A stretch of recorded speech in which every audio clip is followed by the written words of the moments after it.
Regardons maintenant certains exemples concrets de chacun des types de variables dont nous venons de discuter. Commençons par les variables numériques.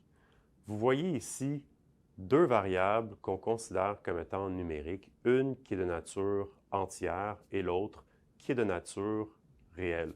Alors, vous avez, dans un premier temps, le nombre de projets spéciaux qui ont été entamés par un employé. Alors ici, il s'agit simplement d'une comptabilisation du nombre de projets et c'est une variable numérique. Vous avez ensuite une cote de satisfaction qui est une évaluation, encore une fois, qui se repose sur une valeur numérique, mais dans ce cas-ci, qui a une valeur réelle, donc avec des décimales après la virgule.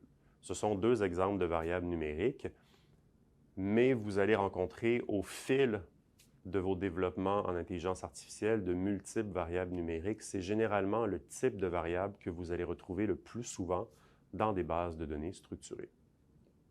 Vous voyez maintenant un exemple d'une valeur de date.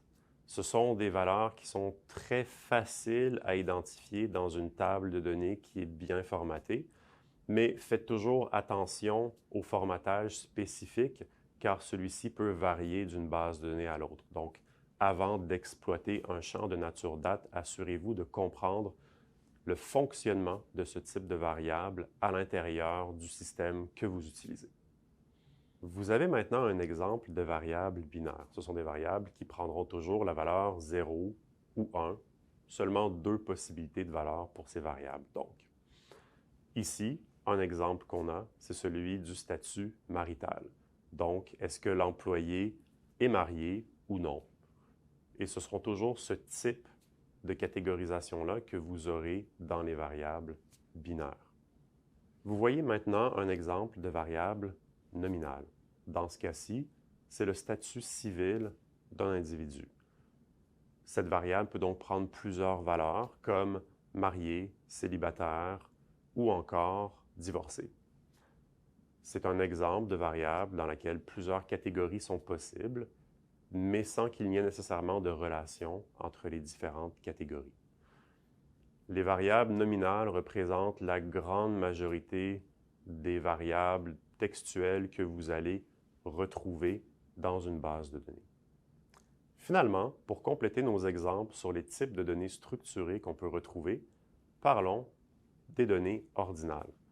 Vous avez ici un exemple de score de performance. C'est une valeur, dans ce cas-ci, qui peut osciller entre 1 et 5, où 5 est la valeur la plus performante et 1 est la valeur la moins performante.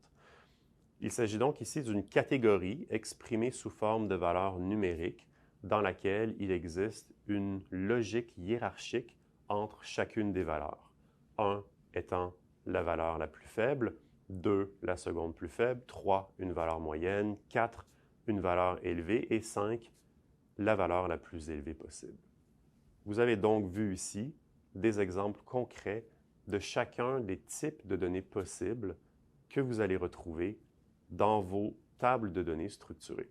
Au plaisir de vous retrouver plus tard dans le cours.